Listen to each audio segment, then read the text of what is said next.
Assalamualaikum warahmatullahi wabarakatuh. Apa kabar? Kembali berjumpa dengan saya Hersman Arif dari Forum News Network.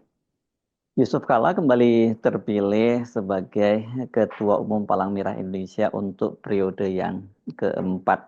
Dia akan menjabat sampai tahun 2029. Tapi pada saat yang bersamaan, Agung Laksono itu juga mendeklarasikan dirinya sebagai Ketua Umum dari Palang Merah Indonesia yang baru. Dan dia itu katanya sudah mendaftarkan kepengurusannya itu ke Kementerian Hukum dan HAM. Nah, ini seru ya. Ini Pak Yusuf Kala mesti hati-hati. Ya, karena bagaimanapun juga Agung Laksono ini cukup berpengalaman kalau dalam soal dualisme kepemimpinan. Bahkan dalam kasus dengan Golkar, dia itu sempat dimenangkan oleh Kementerian Hukum dan HAM. Nah, ini yang cara yang serupa rupanya sekarang dilakukan oleh Pak Agung Laksono. Dan karena itulah kemudian Pak Yusuf Kala itu melaporkan Agung Laksono ke polisi. Katanya ini memang sudah kebiasaan dari Pak Agung Laksono membuat pengurus tandingan di Golkar, kemudian di Ormas Kosgoro, ini underbawnya Golkar juga, dan sekarang ke Palang Merah Indonesia.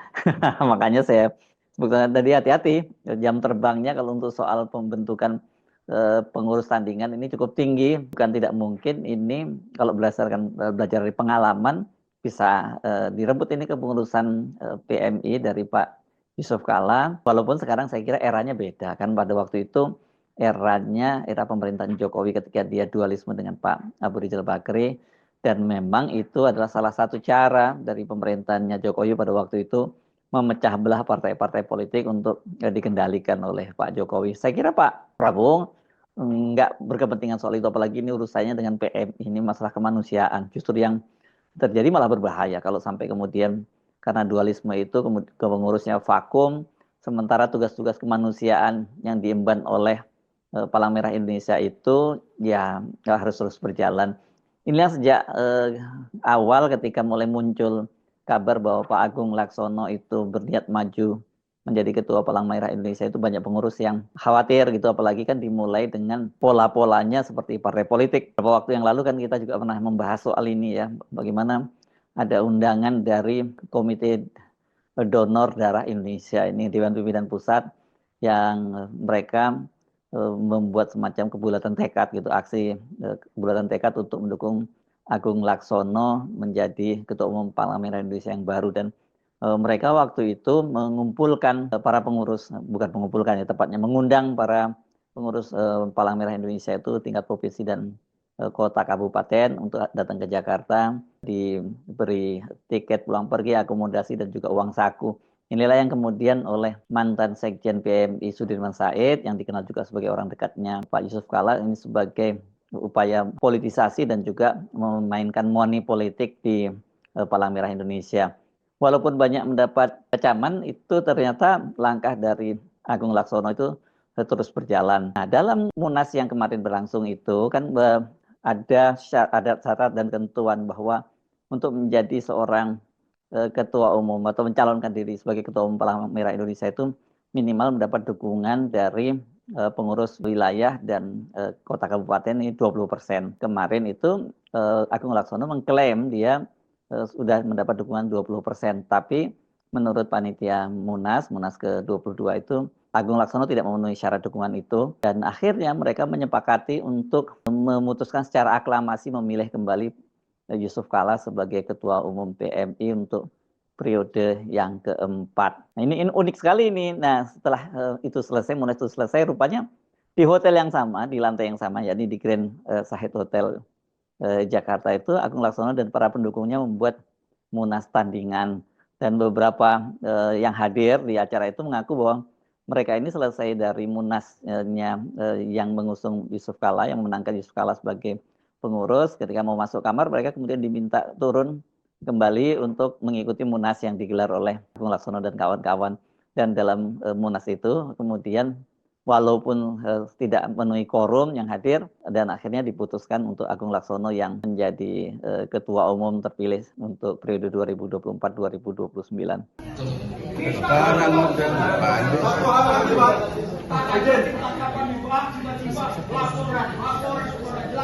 satu hal lagi bang. Agenda malam ini kita memutuskan Pak Agung sebagai siap. Ini Dokter Ridwan mau bicara silakan.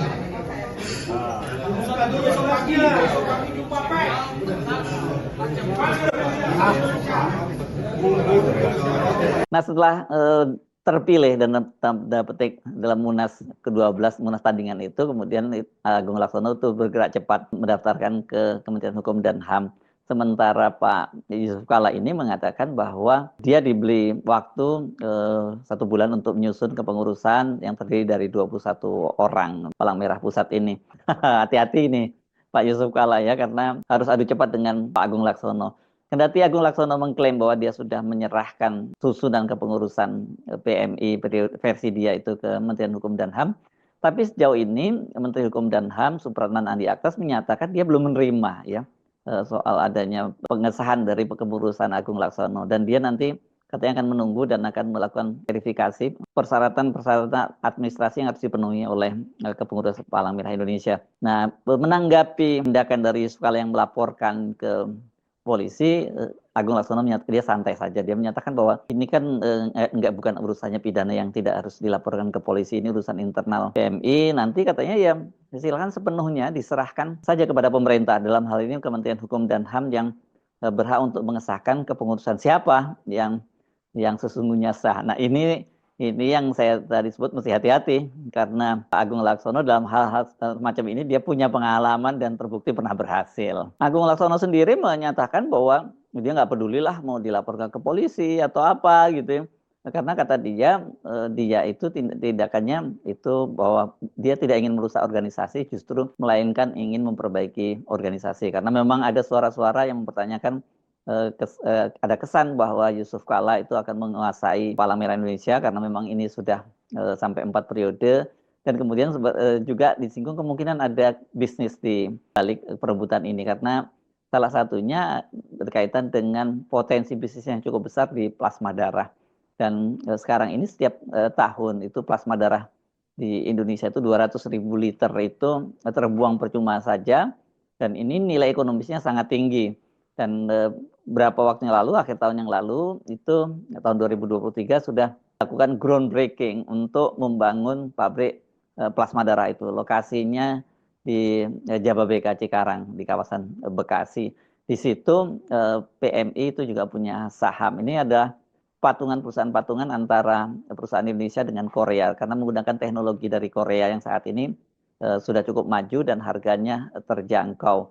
Nah, banyak yang menduga-duga bahwa ini berkaitan dengan bisnis itu, karena selain soal plasma darah itu saya kemarin juga mendapat masukan bahwa ini soal darah ini ke depan juga menjadi sangat penting berkaitan dengan semakin meningkatnya penyakit-penyakit yang berkaitan dengan kardiovaskular dan itu membutuhkan operasi-operasi yang membutuhkan darah yang cukup besar. Jadi ada nuansa itu, ada nuansa bisnisnya. Ini yang tentu saja sangat disayangkan karena ini adalah organisasi kemanusiaan.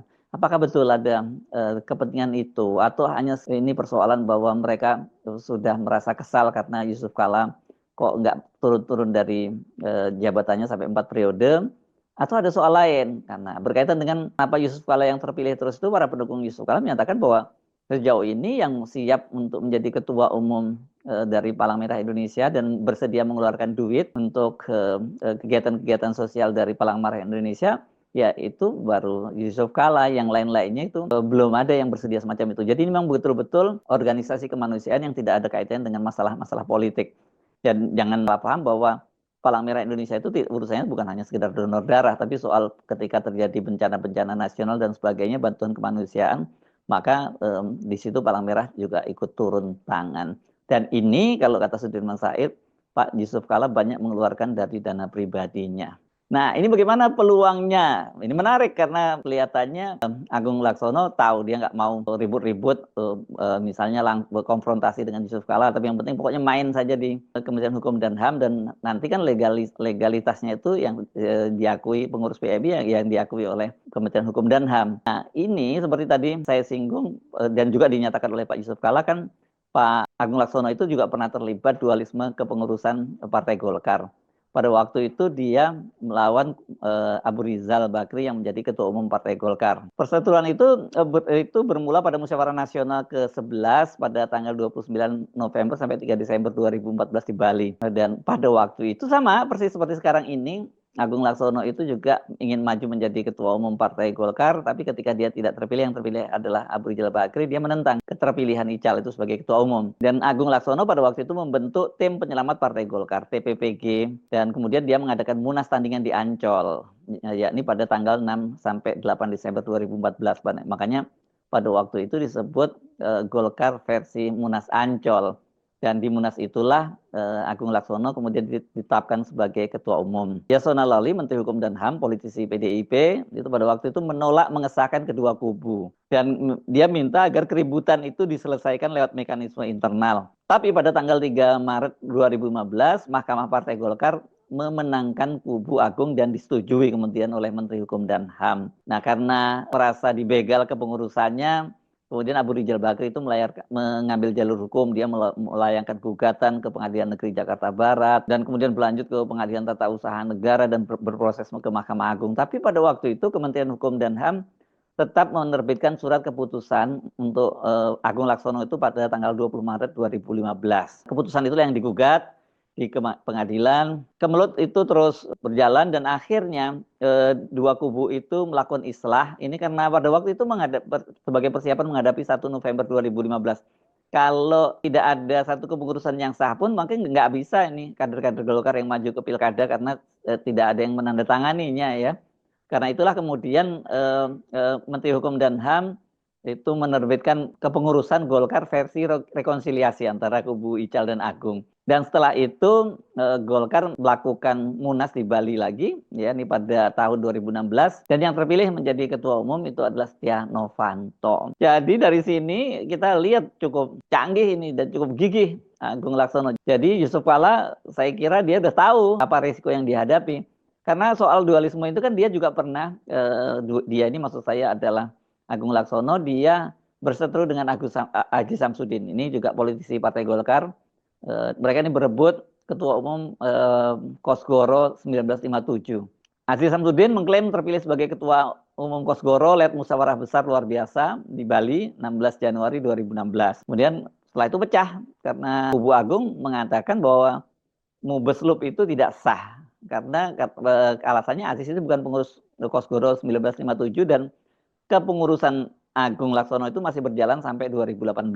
Nah, ini sebenarnya ada irisannya dengan konflik Ical dengan Agung Laksono di Partai Golkar. Jadi karena itu ketika Mubeslup tersebut Abu Rizal Bakri hadir di dalam acara yang kemudian mengukuhkan Aziz Samsudin sebagai Ketua Umum Kosgoro 1957. Nah, pada waktu itu yang melaporkan ke polisi justru kubu Agung. Aziz itu dilaporkan ke polisi. Dan kemudian setelah Golkar islah dan Setia Novanto terpilih menjadi Ketua Umum Partai Golkar, kemudian kubu Kosgoro ini juga islah di bawah kepemimpinan dari Setia Novanto. Dan sebagai islahnya itu komprominya itu pada tanggal 19 Januari 2017 itu disepakati Agung Laksono menjadi ketua umum dan Aziz Samsudin sebagai wakil ketua umum. Nah, apakah PMI ini juga akan berakhir seperti itu? Akan berakhir seperti Partai Golkar ataupun Kosgoro gitu, mereka kemudian berebut pengesahan di Kementerian Hukum dan HAM dan kemudian ketika salah satunya disahkan itu kemudian mereka menggugat ke pengadilan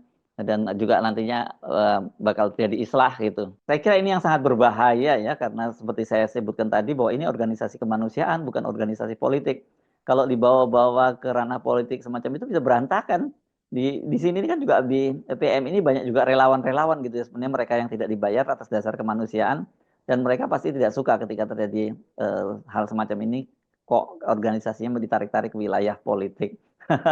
Aduh, benar-benar deh ini. Sebenarnya apa ya targetnya? Targetnya apakah itu targetnya politik? Kalau politik kayaknya PMI itu nggak terlalu signifikan ya kalau untuk target politik, dan ini kan merupakan organisasi yang punya keanggotaan di dunia ya, di ada Palang Merah Internasional dan sebagainya, dan saya kira ini bisa kena sanksi PMI kalau kemudian dilibat-libatkan dalam masalah politik. Jadi kan bisa bahaya kalau sampai itu terjadi. Belum lagi kalau terjadi stagnasi karena adanya kepengurusan kembar tadi. Saya Arif dari Forum News Network. Sampai jumpa lagi. Wassalamualaikum warahmatullahi wabarakatuh.